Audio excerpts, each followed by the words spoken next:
you think about the great comebacks recently? So Kendall Ellis, USC, coming back, beating Yeah. Purdue on the last stride. That was a good one. I saw someone in the chat mention Dave Waddle in the Olympics in the 800. That was one I thought of too, where he just runs his own pace and then runs everybody down. I fixated on the odds though, Gordon. This is what I fixed on because it was 80 to 1. 80 to 1. So I wondered, okay, if this was track, what would it look like for an 80 to 1 long shot to win?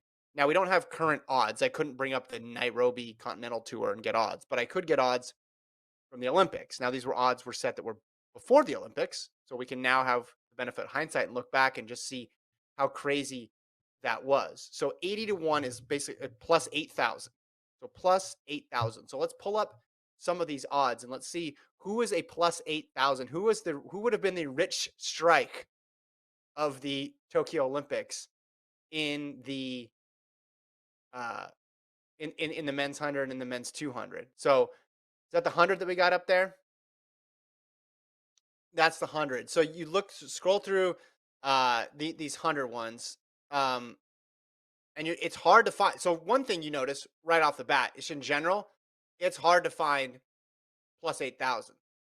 It is very hard to find that in track and field because most of the stuff just eventually goes to you're picking the entire field. So Rommel plus 110, Baker plus 350, Akani Simbine plus 700, Curley 900, DeGrasse 1,000. You're thinking, all right, well, man, Marcel Jacobs, that guy came out of nowhere. You know what he was, Gordon? He was only plus 2,000. I looked at another site. I was like, maybe that was off. The other one had him at plus 2,500. Rich Strike was 8,000 plus 8,000. So then I looked at the 200. Do we have anything in the 200? And there, we still don't have it because the highest odds there, Ramel Guliev and Isaac Mokwala plus 6,600. Men's 400. Emmanuel Career, your guy, who you probably would have picked. You probably would have taken a flyer on Career in the 400. You know what he is? Plus 4,000. And then I finally found one. It's not exactly plus 8,000, but it's higher than that. Men's 4-meter hurdle, David Kadzira, the U.S., plus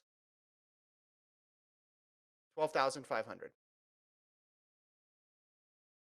Yasmani Capello in that same race, plus 6,600. So somewhere between Capello and Kadzira.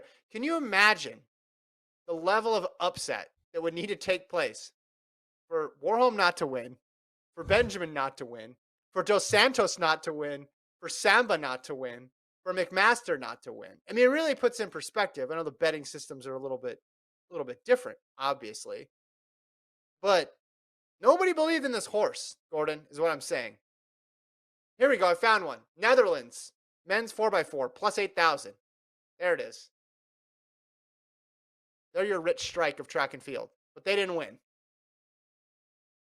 I mean, there was potential. I mean, again, it's winning. So if Christine and Boma would have won, that would have maybe been an 80 to 1 type odds of winning because Christine and Boma was just like a complete unknown.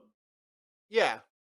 But people, it's not, I mean, you could maybe, was Molly Seidel 80 to 1 odds to medal?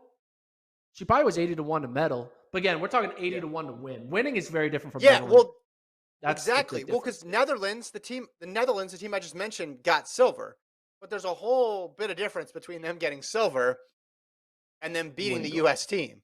Yeah, because it's tough. And in the chat, David brings up a good point. Horse racing odds are set by the betting. Track odds are set by the bookies. Yeah, I know it's not exactly the exact same thing, but I just thought it was interesting to look at how much money those people made if they bet on them versus how much money, what you would have to risk, who you would have to believe in. You know how they say, like, you know, if Wade Van Niekerk can break the world record in lane 9 and Rich Strike can win the Kentucky Derby at 80 to 1, Mm-hmm.